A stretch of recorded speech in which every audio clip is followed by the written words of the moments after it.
Hello Capricorn, Sun, Moon, Rising, and Venus signs. Kamusta kayo? Sana po'y nasa mabuti kayong kalagayan. Welcome back po sa Star Tarot. At kung bago kayo rito, welcome din po kayo. Please subscribe, like, share my videos, and leave me a comment kung naka-resonate po kayo.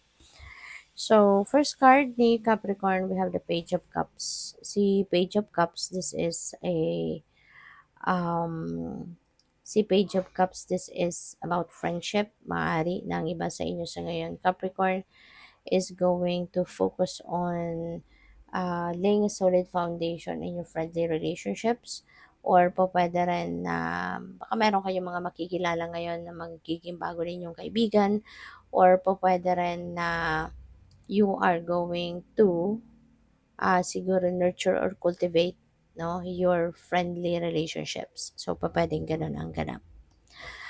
We have the Emperor. This is really beautiful then. Si Emperor is about, uh, this is about stability. Okay? This is about stability. So, this is also laying a solid foundation sa pwedeng sa pamilya, sa relationship, ito na nga sa friendship, or sa inyong money, career, and finances. Diba? Kasi makakapag-focus na kayo sa ngayon. No? Makakabalik na kayo sa trono ninyo, and mas makakapag-focus na kayo sa mga importanteng bagay. Kasi baka nanggagaling kayo doon sa point na na-distract kayo. Diba? Maaring you were distracted, maaring you were um, tempted in the past to do something else, 'di ba? But ngayon maaring tapos na 'yon, ngayon nakabalik ka na sa trono mo. So, maaring ngayon magagawa mo na uli, yung mga bagay na dapat mong pagkaabalahan, and in this case, yung pagbi-build ng solid foundation sa inyong pagbi-build ng solid foundation sa inyong ah different areas of life, no?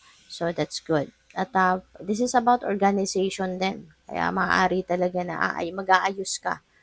Maaring magde-declutter ka ng living space mo, maaring mag-aayos ka ng mga bagay-bagay sa buhay mo, sa bahay, sa opisina, yung mga ganon, no?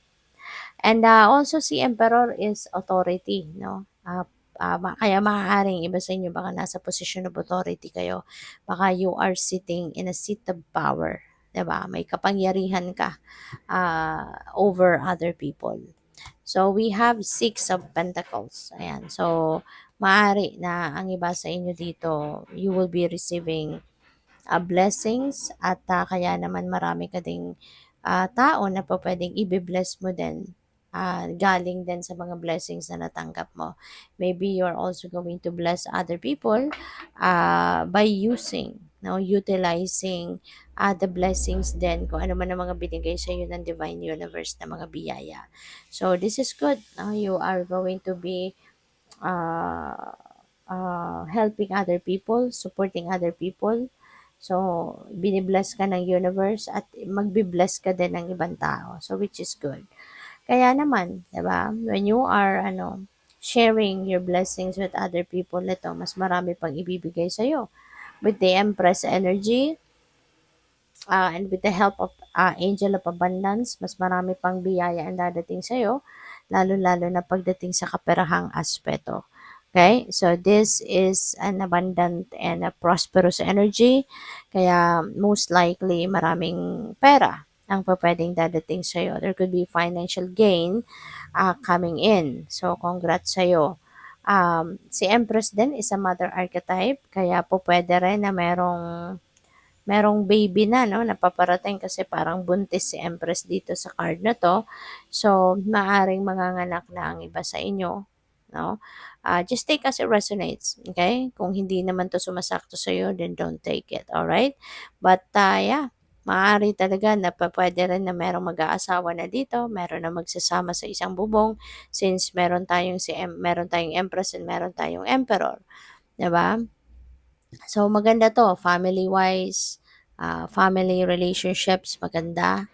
And pagdating sa pera, this is also a good time para sa inyong kaperahang aspeto. So, by the way, maraming salamat for subscribing. And if you haven't subscribed yet, subscribe na kayo. And also, maraming salamat din for not skipping the ads. Malaking bagay yan sa akin. And also, please click the join button sa baba ng video kung gusto niyo na mag-join sa membership. Okay? Salamat po. So, we have received your blessings. Okay? So, buksan mo na yung inyong sarili, buksan mo na yung inyong puso, yung mga mata ninyo sa pagtanggap, no? Na yung arms ninyo, open arms na dapat kayo sa pag-receive ng mga biyaya. Kasi ang dami talaga, 'di ba? With the Six of Pentacles, with the Empress, with the Emperor. So, these are beautiful energies. So, at tapos ito, receive your blessings. Hindi lang blessing, kundi blessings, 'di ba? So, talagang madami ang biyayang pwedeng paparating sa inyo. Kaya i-welcome mo na yan. Ihanda mo na ang inyong sarili para sa pagtanggap, no, ng mga biyayang ito. Dream wide awake. Ayan. So, parang daydreaming ito, no, Capricorn. So, siguro marami kayong ini-envision for yourself sa ngayon. Maybe you are envisioning beautiful things and situations sa buhay mo na gusto mong ma-achieve. Maaring meron kang mga intentions that you are setting right now, pwedeng ganon din ang ganap. So, what else? We have clear away old energies. All right? Clear away old energies. So, maaari na ang iba sa inyo, Capricorn, is going to change something in your life. Maaring meron kayong mga tatanggalin na mga negativity sa buhay niyo, which is good. Maaari na you are also removing people, situations, 'di ba? Or mga bagay no, na hindi niyo naman napapakinabangan na, mga bagay na hindi naman ninyo na ginagamit at alam mo yung mga unused na mga bagay no, na kinikip natin lalo-lalo na kung ito'y sira, kailangan ng i-repair or as in talagang sira na kaya hindi na nagagamit, tapos kinikip pa natin. You know, it is just attracting negative energy. Kaya dapat once in a while tayo ay nagde-declutter ng space natin, ng living space.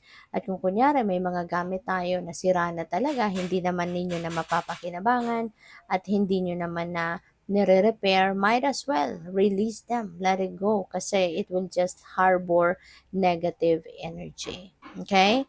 So, yun. And that is old energy, stale energy. Kaya dapat natanggalin mo na yan sa buhay mo para hindi na yan mag-attract pa no, ng marami pang negativity. Okay?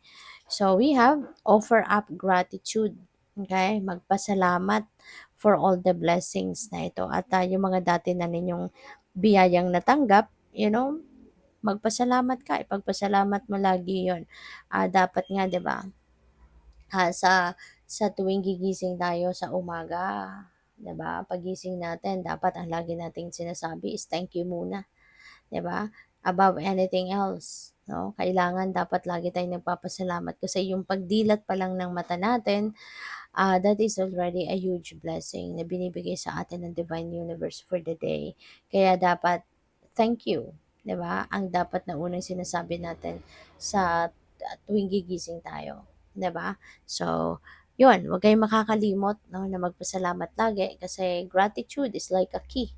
Susi natin 'yan eh. No? Yung gratitude na 'yan, susi natin 'yan sa mas marami pang biyaya. No, susi natin 'yan sa mas marami pang blessing na matatanggap natin. Okay? Good luck. Thank you for watching. Love and light. Namaste.